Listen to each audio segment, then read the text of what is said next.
नमस्ते, मैं कुलदीप शर्मा, सहायक आचार्य संस्कृत, राजकीय कन्या स्नातकोत्तर महाविद्यालय सवाई माधोपुर। आज हम सभी रघुवंश महाकाव्य विषय के बारे में पढ़ेंगे। यह आपके बीए प्रथम वर्ष के प्रथम प्रश्न पत्र से संबंधित है, जिसमें एक इकाई का नाम है रघुवंश महाकाव्यम का द्वितीय सर्ग। इस सर्ग को पढ़ने से पहले आपको कुछ सामान्य जानकारियां आपको अवगत होनी चाहिए। रघुवंश महाकाव्यम किसने लिखा और रघुवंश महाकाव्यम की पृष्ठभूमि क्या है, और जब आप द्वितीय सर्ग पढ़ेंगे तो आपको प्रथम सर्ग के बारे में जानकारी होनी ही चाहिए। बिना प्रथम सर्ग को जाने बिना आप द्वितीय सर्ग को नहीं जान पाएंगे। कुछ काव्य विधाएं हैं जो कालिदास को अन्य कवियों से अलग बनाती है, उन सभी के बारे में हम विशद चर्चा करेंगे। सबसे पहले महाकवि कालिदास, यह नाम तो आपने सुना ही होगा। कालिदास संस्कृत के महान कवि प्रसिद्ध है, जिन्होंने दो महाकाव्य लिखे, रघुवंश महाकाव्यम, कुमार संभवम, और साथ ही इन्होंने अभिज्ञान शाकुंतलम और मालविकाग्निमित्रम और विक्रम और वशीयम, ये तीन इन्होंने नाटक लिखे। और उसके साथ ही दो इनके खंड काव्य हैं, मेघदूतम और ऋतु संहारम। इस प्रकार से कालिदास जी की समस्त रचनाएं हैं। इन सभी रचनाओं में अप्रतिम रचना है रघुवंश महाकाव्यम। अब रघुवंश महाकाव्यम का नाम सुनते ही आपके मन में एक प्रश्न उठता है कि रघुवंश, कहीं न कहीं इस पुस्तक का संबंध रघुवंश से है। रघुवंश में कौन कौन से राजा हुए, वो सभी हम इनके बारे में चर्चा करेंगे। सबसे पहले रघुवंश एक महाकाव्य है। काव्य की बहुत सारी विधाएं होती है, महाकाव्य, खंड काव्य, नाटक आदि सभी विधाओं में सबसे बड़ा होने के कारण रघुवंश महाकाव्य में 19 सर्ग है। इसलिए आकार के कलेवर में ये बड़ा तो है ही, इसलिए इसको महाकाव्य कहा जाता है। इसमें रघुवंश महाकाव्य की जो कथा वस्तु है वो सूर्य वंश से संबंधित है। सूर्य वंश में राम आदि राजा हुए थे, और इसमें जो राम कथा है वो 10वें सर्ग से लेकर के 15वें सर्ग तक राम कथा का विशद इसमें वर्णन मिलता है। और इसमें अंतिम सर्ग है, रघुवंश महाकाव्य में जो अंतिम सर्ग है 19वां सर्ग, उसमें अग्निवर्ण नामक राजा का इसमें वर्णन मिलता है। रघुवंश में उत्पन्न होने वाले समस्त राजाओं की सूचियां अलग अलग ग्रंथों में अलग अलग मिलती है, परंतु वायु पुराण में जो वर्णित रघुवंश के राजाओं की जो सूची है वो वायु पुराण में है, वही सूची रघुवंश महाकाव्य में मिलती है। अब देखिएगा, रघुवंश का दूसरा नाम इक्ष्वाकु वंश भी है, जो राम के वंश से संबंधित है। इसके अंदर अनेक राजाओं का वर्णन है। मैं आपको क्रमिक रूप से बताने का प्रयास करूंगा। सबसे पहले राजा का नाम है दिलीप। रघुवंश के प्रथम राजा का नाम है दिलीप, फिर रघु, फिर अज, फिर दिलीप। अज के बाद में दशरथ, दशरथ के बाद में राम, फिर कुश, फिर अतिथि, फिर निषद, फिर नल, फिर नभः, फिर पुंडरीक, क्षेमधन्वा, देवानीक, अहिनगुः, पारियात्रः, शिलः, उन्नाभः, वज्रनाभः, शंखणः, व्योषित, विश्वसः, हिरण्यनाभः, कौसल्यः, ब्रह्मिष्ठः, पुत्रः, पुष्यः, ध्रुवसंधि, सुदर्शनः, अग्निवर्णः। इस प्रकार से इसमें 29 राजाओं का वर्णन किया गया है। यह प्रश्न अधिकांशतया प्रतियोगी परीक्षाओं में पूछा जाता है कि रघुवंशम महाकाव्य में कितने राजाओं का वर्णन है, तो 29 राजाओं का वर्णन है। अंतिम राजा का नाम अग्निवर्ण है और प्रथम राजा का दिलीप नाम है। अब रघुवंश है वो सूर्य वंश में उत्पन्न सभी राजाओं के बारे में एक चरित्र का कथन का वर्णन करता है। दिलीप का पुत्र है रघु, और उस रघु के कारण इस समस्त वंश का नाम पड़ा रघुवंश। यह अपने आप में रोचक विषय है। आपके मन में एक जिज्ञासा हो सकती है कि रघुवंश के अंदर अनेक राजा हुए, सबसे पहले राजा का नाम दिलीप था, तो इसका नाम दिलीप वंश क्यों नहीं पड़ा? रघुवंश तो दिलीप के पुत्र का नाम रघु था, तो उसके नाम पर क्यों पड़ा? इसका कारण यह है कि समस्त राजाओं में जो रघु का जो कार्य क्षमता थी, जो शासन था, वो सबसे अच्छा रहा, प्रसिद्धतम राजा रघु रहे, इसलिए रघुवंश नाम पड़ा।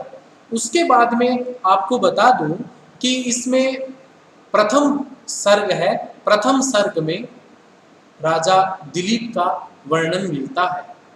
दिलीप की पत्नी का नाम सुदक्षिणा है।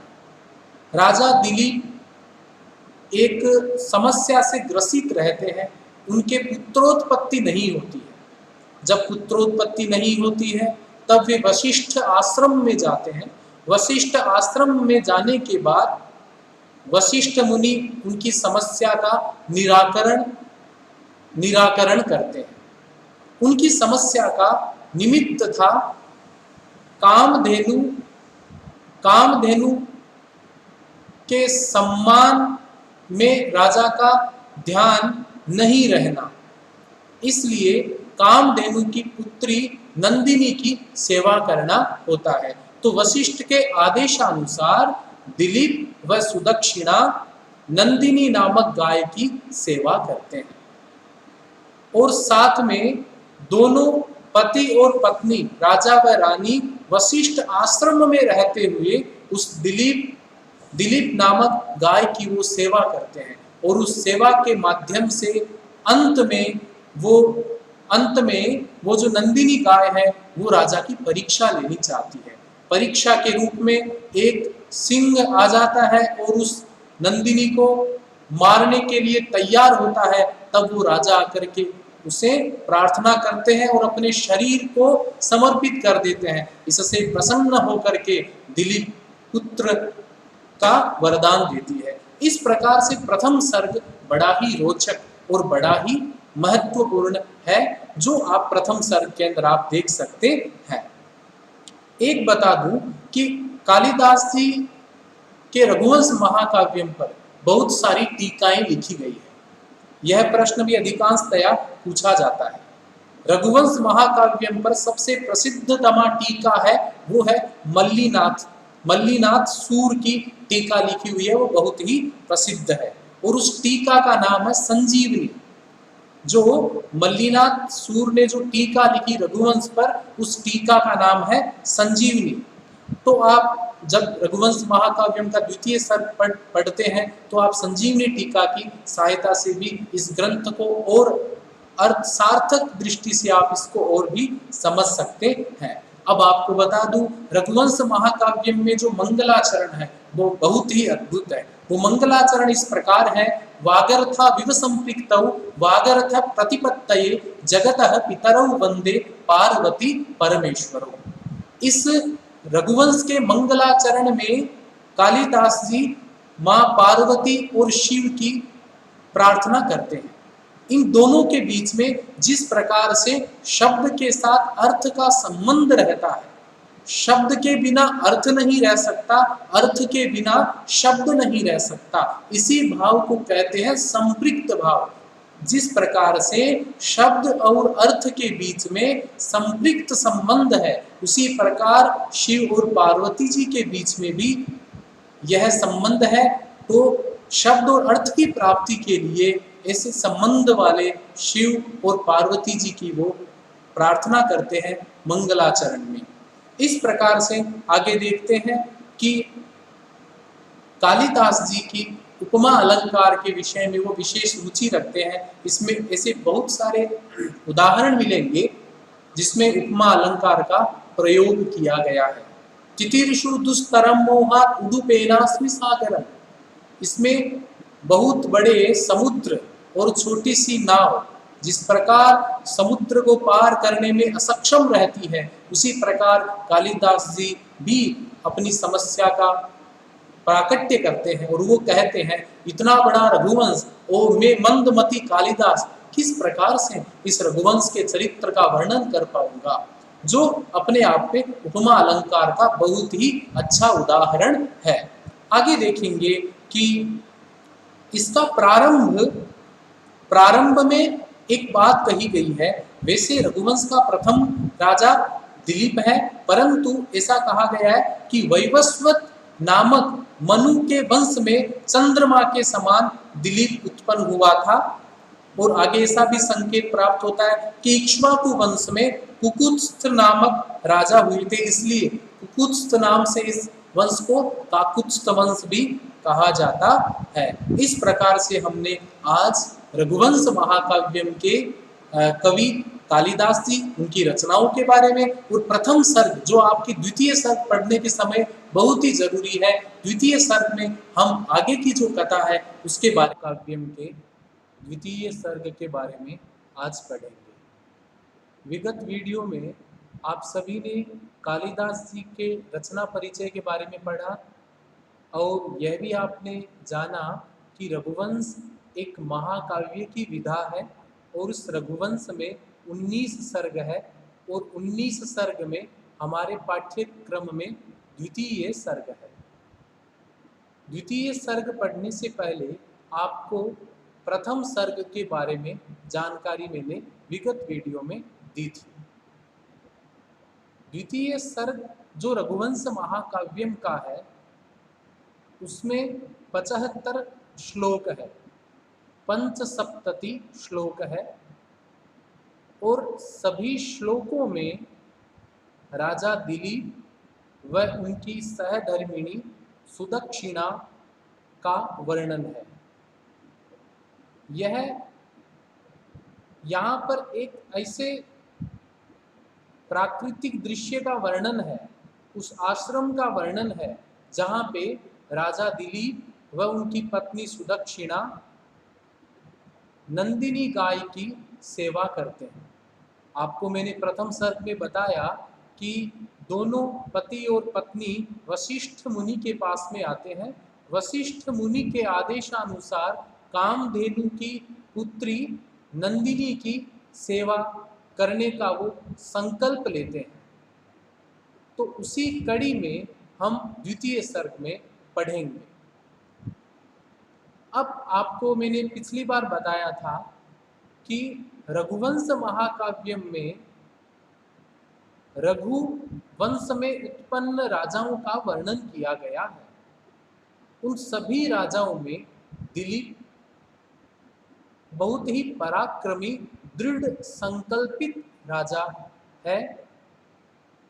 एक आपको मैं व्याकरण की बात इसमें बताना चाहूंगा कि रघुवंशम ऐसा लिखा जाता है पुस्तक में। आपका यह प्रश्न हो सकता है कि वंश शब्द है, पुल्लिंग है, तो इसमें रघुवंशम ऐसा क्यों हुआ? रघुनाम वंश है, रघुवंशम ऐसा क्यों किया गया?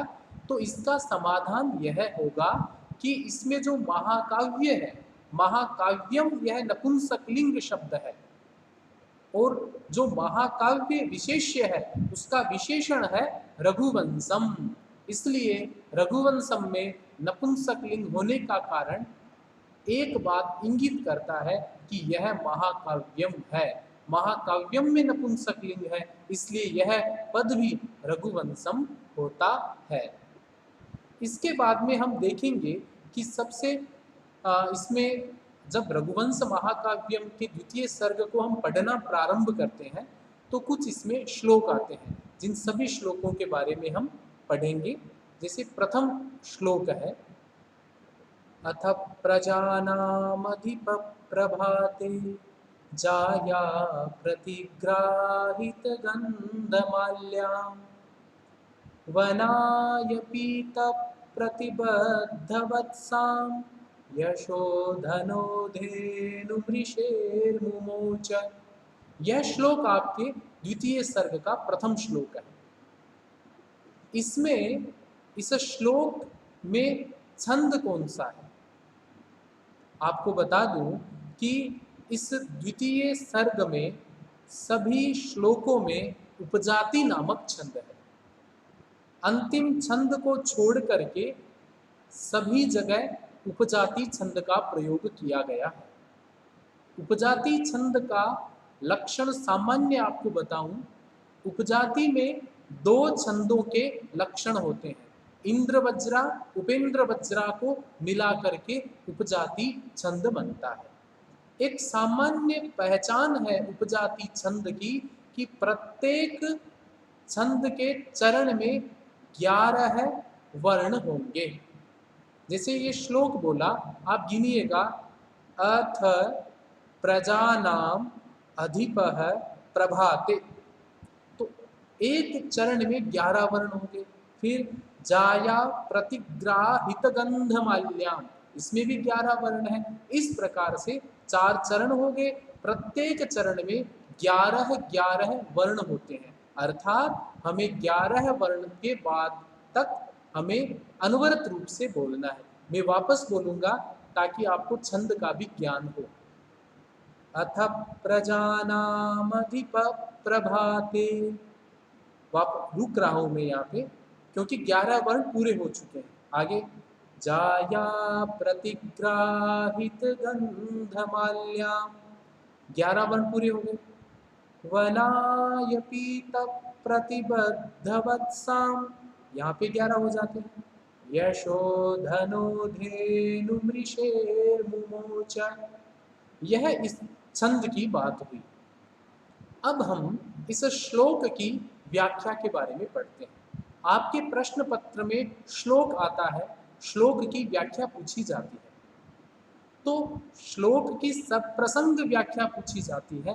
प्रसंग में आपको यह लिखना है कि यह जो श्लोक है ये कौन सी किताब से, कौन से ग्रंथ से लिया गया है, और उस काव्य के रचनाकार कौन है, और इस श्लोक में किसका वर्णन है, यह आपको संदर्भ में देना होता है। फिर उसका होता है अन्वय। अन्वय में कर्ता कर्म आदि को आप आगे रखना है, क्रिया को अंतिम रूप में, अंतिम के अंदर हमें क्रिया रखनी होती है। तो इस प्रकार से इस श्लोक की अब हम व्याख्या देखेंगे। प्रत्येक पद का मैं अर्थ बताने का प्रयास करूंगा। तो देखिएगा, अथ, सबसे पहला पद आता है अथ। अथ का अर्थ होता है तदनंतर, उसके पश्चात। अथ पद का अर्थ उसके पश्चात अर्थ होता है। तो यहाँ पे किसके पश्चात? जब दिलीप और सुदक्षिणा वशिष्ठाश्रम में आ गए, उसके पश्चात प्रजानाम अधिपः। प्रजा, प्रजा शब्द का अर्थ कोश में लिखा है प्रजा स्यात् संततौ जने। प्रजा शब्द का अर्थ संतति, संतान भी होता है। एक किसी देश विशेष में रहने वाले व्यक्तियों को भी प्रजा कहा जाता है। तो यहाँ पे प्रजा नाम अधिप है, इसमें यहाँ पे दीर्घ संधि है। प्रजा धन अधिप है, प्रजा नाम अधिप है, प्रजाधिप है, अर्थात प्रजाओं का पालन करने वाला राजा। प्रजा नाम अधिप है किसका विशेषण है? राजा दिलीप का। प्रभाते, प्रभाते वे सप्तमी एक वचन है। प्रभात शब्द का अर्थ होता है मॉर्निंग, सुबह। प्रातः काल में जो प्रजाओं का जो स्वामी, प्रजाओं को जो राजा है दिलीप, वो जाया प्रतिग्राहित गंधमाल्या। जाया शब्द का अर्थ होता है जायते अस्याम, जिसमें जनन हो, उत्पत्ति हो, उसको जाया। जाया शब्द का अर्थ होता है पत्नी। जाया प्रतिग्राहित, प्रतिग्राहित का अर्थ होता है समर्पण करना। जाया का पत्नी, किसकी पत्नी? दिलीप की पत्नी। कौन? सुदक्षिणा। तो सुदक्षिणा के द्वारा प्रतिग्राहित, समर्पित किया हुआ गंधमाल्याम। गंध, गंध शब्द का अर्थ होता है घृष्ट चंदन, अर्थात जब हम चंदन को घिस लेते हैं तो वो लिक्विड जैसा बन जाता है, उसको गंध कहा जाता है। तो राजा दिलीप की जो पत्नी सुदक्षिणा है, वो समर्पित करती है, प्रतिग्राहित करती है। क्या? गंधमाल्याम, उसके चंदन लगाती है, माला डालती है उस नंदिनी गाय के। और वह राजा क्या करता है? वनाय, वन के लिए, वन के लिए, गाय को वन के लिए ले जाता है वो। पीत प्रतिबद्ध वत्सो, पीत, पीत शब्द है वो पा धातु में तप प्रत्यय करने से बना है। पीत का अर्थ पिया हुआ। क्या पिया हुआ? प्रतिबद्ध वत्साम, वत्स कहते हैं बछड़े को, वत्स कहते हैं बछड़े को। तो उसके, नंदिनी के बछड़े को, बछड़ा कैसा है? पीत प्रतिबद्ध, अर्थात नंदिनी के स्तनों से दूध पिया हुआ है, ऐसे बछड़े को दूध पिला करके बांध दिया गया है। यशोधनो, राजा दिलीप कैसा था? जिसका यश ही जिसका धन था। यश एव धनम यस्य सह यशो धन है, जिसका कीर्ति, जिसका नाम ही जिसका धन था, ऐसे राजा दिलीप धेनुम, उस गाय को, कौन सी गाय को? कामधेनु की पुत्री नंदिनी गाय को, ऋषे है मुमोच है, वो गाय किसकी थी? वशिष्ठ ऋषि की थी, वशिष्ठ ऋषि की, ऋषे है मुमोच है, उसको छोड़ दिया। तो इस प्रकार से नंदिनी गाय का वर्णन किया है यहाँ पर। नंदिनी गाय को जो सुदक्षिणा है वो गंध माल्यादि चढ़ाती है उसके, उसके बाद में जिसका यश ही जिसका धन है, प्रजाओं का जो राजा है, प्रजाओं का जो पालन करने वाला है, वो क्या करता है? वन के लिए प्रस्थान करता है। वन के प्रस्थान करने से पूर्व वह उसके वत्स को, उसके बछड़े को दूध पिला करके वहीं बांध देता है। यह इसका अर्थ हुआ। अब ध्यान से देखिएगा कि इसमें यशोधन शब्द है, इसमें राजा दिलीप के लिए दो विशेषणों का प्रयोग हुआ है। पहला है प्रजा नाम अधिप है, प्रजाओं का पालन करने वाला। उसके बाद में यशोधनो, यश एव धन यस्य स, यश धन है, धन शब्द नपुंसकलिंग है। तो आपके मन में जिज्ञासा हो सकती है कि धन शब्द नपुंसकलिंग है तो धन है क्यों लिखा है?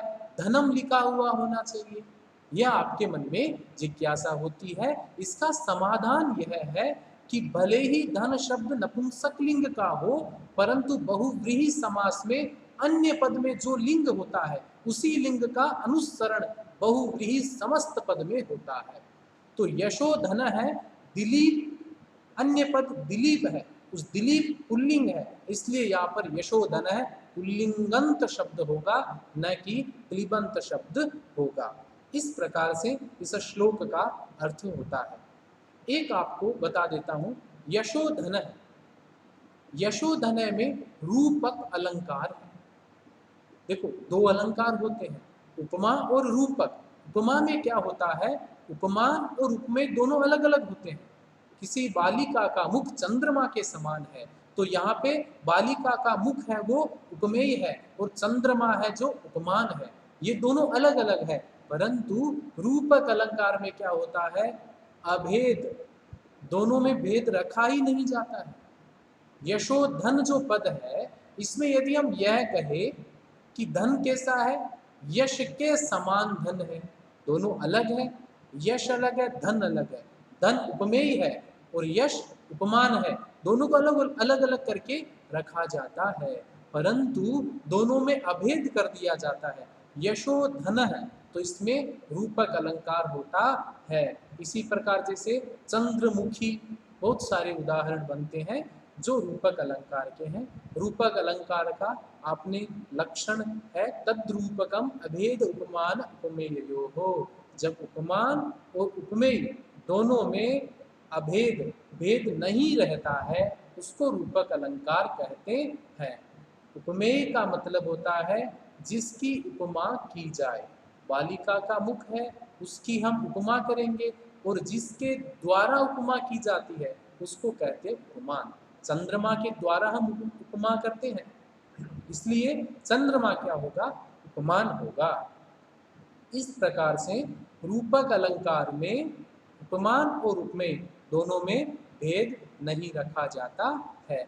इस प्रकार से हमने प्रथम श्लोक देखा, जो आपकी पुस्तक में आपको देखने से मिल जाएगा। आगे देखिएगा, द्वितीय श्लोक आता है, वह उसको भी हम छंद में जो गति यति लय होती है उसके हिसाब से बोलने का प्रयास करेंगे। देखिएगा, तस्याकुरन्यास पवित्रपांसुम् अपांसुलानां धुरिकीर्तनीया मार्गं मनुष्येश्वर धर्मपत्नी श्रुतेरिवार्थं स्मृतिरन्वगच्छत्। सबसे इसके 4 चरण बना लेते हैं। पहला चरण, तस्याखुरन्यास पवित्रपांसु, पहला चरण, जिसके पहले चरण में 11 वर्ण है। द्वितीय चरण, अपांसुलानाम धुरिकीर्तनीया, ये द्वितीय चरण है, इसमें भी 11 वर्ण है। मार्गम मनुष्येश्वर धर्म पत्नी, ये तृतीय चरण है। श्रुतेरिवार्थं स्मृतिरन्वगच्छत्, यह द्वितीय श्लोक है।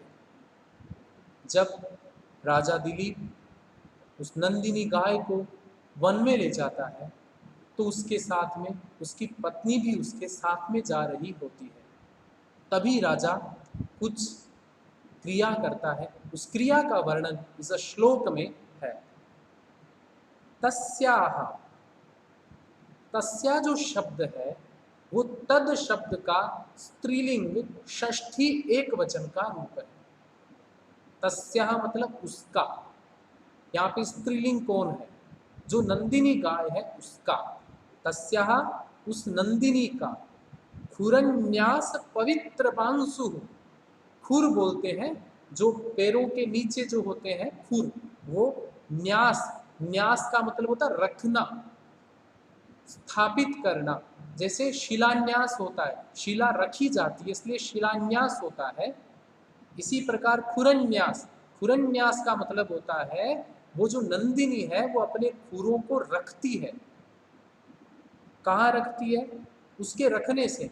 पवित्र पांसु, पवित्र का मतलब पूत, अर्थात पवित्र हो जाते हैं वो। क्या? पांसु, पांसु शब्द का अर्थ होता है धूली।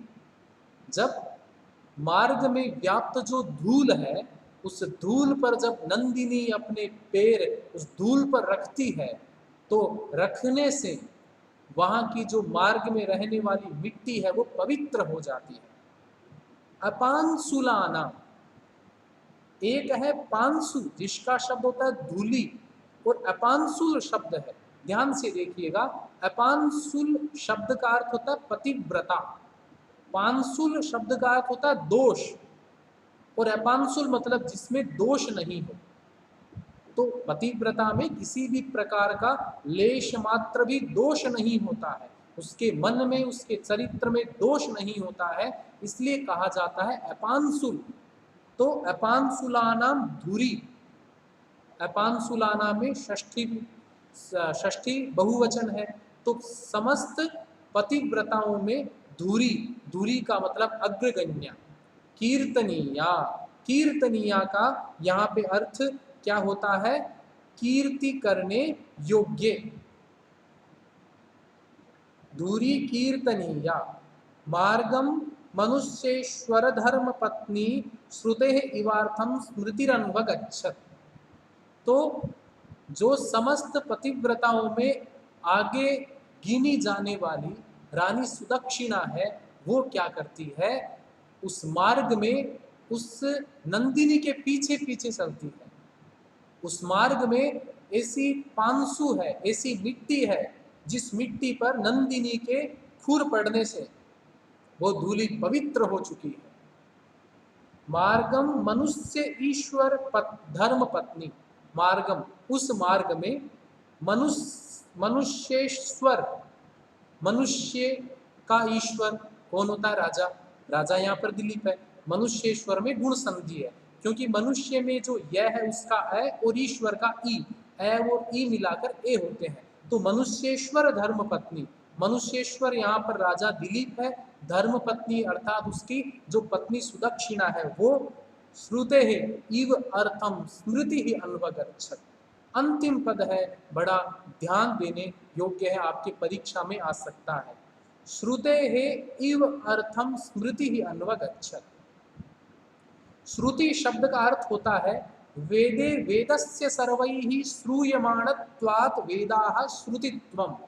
श्रुति कही जाती है वेदों को, क्योंकि पहले क्या होता था, गुरु अपने शिष्य को वेद सुनाता था, शिष्य जब गुरु बन जाता था तो अपने शिष्यों को, इस प्रकार से कानों से सुन करके वेदों की रक्षा होती थी। इसलिए वेदों का अपर नाम, पर्याय नाम श्रुति हो गया। तो श्रुति का अभिप्राय है, यह है वेद। स्मृति, स्मृति का अर्थ होता है स्मृति ग्रंथ, मनुस्मृति, याज्ञवल्क्य स्मृति, नारद स्मृति आदि जो ग्रंथ होते हैं उनको स्मृति ग्रंथ कहा जाता है। तो कहा क्या जाता है, श्रुते है इव अर्थम, वेदों में जो अर्थ है, श्रुत्यर्थ का अर्थ क्या होता है, जो वेदों में अर्थ कहा गया है उसी अर्थ का समर्थन करती है स्मृतियां। जितने भी स्मृति ग्रंथ है वो सभी के सभी स्मृति ग्रंथ उसी अर्थ का समर्थन करते हैं, उसी अर्थ को मानते हैं जो अर्थ वेदों में दिया गया है।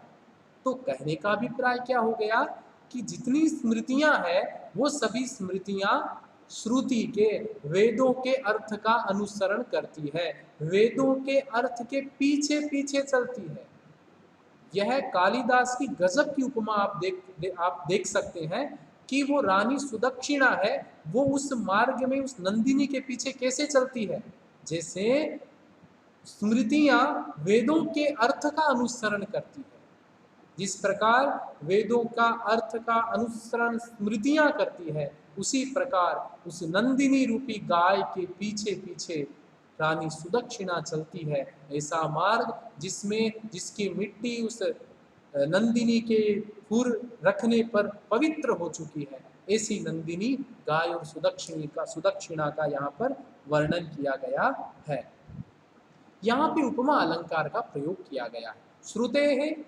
श्रुते है इव अर्थम स्मृति ही अन्वगच्छत, यहाँ पे उपमा अलंकार का प्रयोग किया गया है।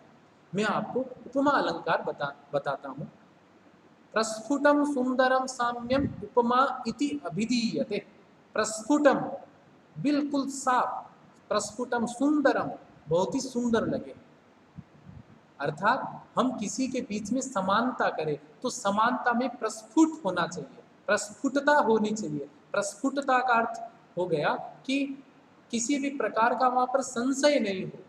सुंदर, सुंदर भी लगनी चाहिए, वहां उपमा होती है। अब जैसे आपने बोल दिया पुरुष कैसा है, ठूंठ के समान पुरुष है, यदि आपने यह कह दिया तो वाक्य में उपमा की गई है, दोनों के बीच में तुलना की गई है, पर तुलना में सुंदरता नहीं आ रही है। पर उस बालिका का मुख चंद्रमा के समान सुंदर है, यहाँ पे भी समानता तो की हुई है पर सुंदरता भी आती है। तो श्रुते है इव अर्थम, रानी सुदक्षिणा का नंदिनी के पीछे चलना अलग बात है, श्रुति का अनुसरण स्मृतियां कर रही है ये अलग बात है। तो उपमेय और उपमान दोनों के बीच में सुंदरता है और आपस में कंपैरिजन किया हुआ है, इसी को कहते हैं उपमा अलंकार। आगे देखो क्या होता है, तृतीय श्लोक आता है, छंदों के नियमों के अनुसार पढ़ेंगे। निवर्त्य राजा दयिता दयालु तां सौरभेयीं सुरभिर्यशोभिः पयोधरीभूतचतुस्समुद्रां जुगोपगोरूपधरामिवोर्विम्। यह श्लोक है, इसको समझने का प्रयास करते हैं। निवर्त्य, निवर्त्य शब्द का अर्थ होता है लौटा कर। रानी सुदक्षिणा उस नंदिनी के पीछे पीछे चल रही होती है, निवर्त्य उसको लौटा कर। राजा उसको, स्त्री है, वन है, बहुत ही दुर्गम वन है, तो इसलिए राजा सोचता है कि रानी सुदक्षिणा का जाना, वन में जाना अशक्य होगा, इसलिए उसको वापस लौटा देते हैं। निवर्त्य राजा, दयिता, दयिता का अर्थ होता है पत्नी, दयालु, राजा कैसा होता है, दयालु, राजा दयान्वित होता है, दया से युक्त होता है, इसलिए राजा क्या करता है, अपनी पत्नी सुदक्षिणा को पुनः लौटा देता है। ताम, ताम उसको सौरभेयीम सुरभिर यशोभी। अब देखिएगा इसका अर्थ क्या होता है, ताम उस नंदिनी को, सौरभेयीम, यहाँ पर सौरभेयीम का अर्थ होता है सुरभि, कामधेनु गाय है उसका दूसरा नाम है सुरभि, और सुरभि की पुत्री को कहेंगे सौरभेयी। आपको एक उदाहरण बताता हूं, इसमें ढक प्रत्यय किया हुआ है। कुंती के पुत्र को कौंतेय कहते हैं क्योंकि एक तद्धित प्रत्यय, तद्धित प्रकरण में ढक प्रत्यय होता है, ढक का ए हो जाता है, तो सुरभि के पुत्र को कहेंगे सौरभेय, और स्त्रीलिंग है इसलिए सौरभेय कह देते हैं।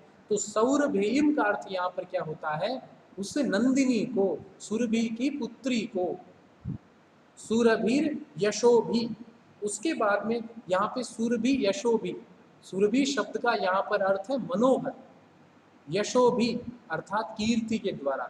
ये राजा का विशेषण है। राजा कैसा है, अपनी यश के द्वारा मनोहर रूप वाला है। वो राजा क्या करता है, ताम उसको, सौरभेयीम उस नंदिनी गाय को, वह गाय कैसी है, पयोधरी भूत।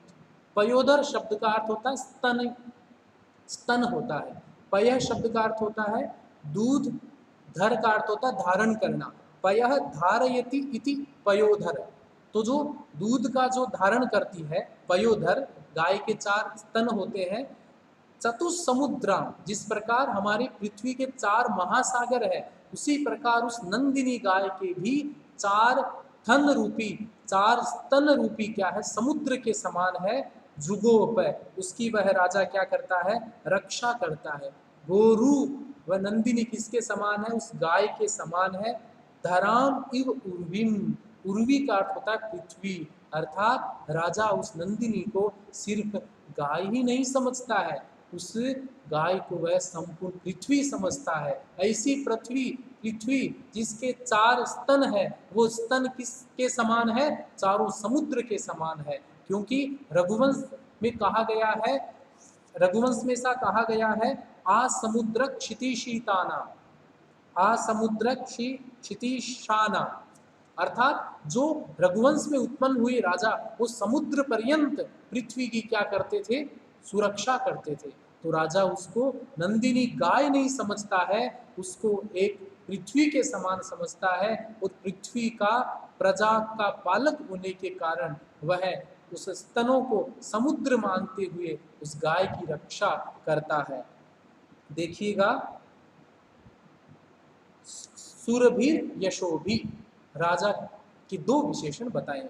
एक विशेषण बताया गया है कि राजा अपनी कीर्ति से युक्त है।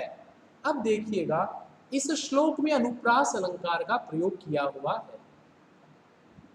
अनुप्रास है शब्द साम्यम वैषम्येपि स्वरस्य यत्, अनुप्रास अलंकार का लक्षण है। इसका अर्थ होता है अनुप्रास में अक्षर रिपीट होते हैं, बारंबार अक्षर आते हैं। शब्द साम्यम, शब्द साम्यम का अर्थ यहाँ पर होता है व्यंजनों की समानता होती है। स्वरस्य वैषम्ये अपि, परंतु स्वर क्या हो सकते हैं, विषम भी हो सकते हैं। देखिएगा इस श्लोक में आप देखो, सौरभेयिम सुरभि, सौर आगे सु लिखा हुआ है, तो पहले वाले में औ, दूसरे में उ, स्वर भले ही अलग अलग हो पर व्यंजन समान है, व्यंजन स की आवृत्ति हो रही है, इसलिए यहाँ पर अनुप्रास अलंकार है। पहले का सौरभेयी का अर्थ होता है नंदिनी, दूसरा जो सुरभि है उसका अर्थ होता है मनोहर, मन को अच्छा लगने वाला, इसलिए यहाँ पर अनुप्रास अलंकार है। इसके बाद में देखिएगा आगे, आगे जो 3 श्लोक आज हमने किए हैं, कल हम चतुर्थ श्लोक के बारे में पढ़ने का प्रयास करेंगे। इस प्रकार से रघुवंश महाकाव्यम का द्वितीय सर्ग गो सेवा का अप्रतिम उदाहरण है। आज के वर्तमान समय में हम देखते हैं तो हम व्यक्तियों के बीच में और पालतू जानवरों के बीच में जो दूरियां बनी हैं, उन सभी दूरियों को पाटने का काम समाज में होना जरूरी है। जीवों के प्रति दया, जीवों के प्रति स्नेह होता है। गाय अपना दूध स्वयं नहीं देती है, वो गाय अपना दूध हमारे लिए देती है। परोपकाराय सताम विभूतय है। तो परोपकार का उद्देश्य, उसकी कृतज्ञता प्रकट करने के लिए हमें गाय की सेवा का अप्रतिम उदाहरण मिलता है।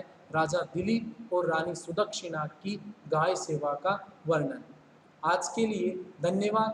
अग्रिम कक्षा में हम सभी इसके आगे वाले श्लोकों के बारे में पढ़ेंगे। अस्तु, धन्यवाद, पुनर्मिलामः।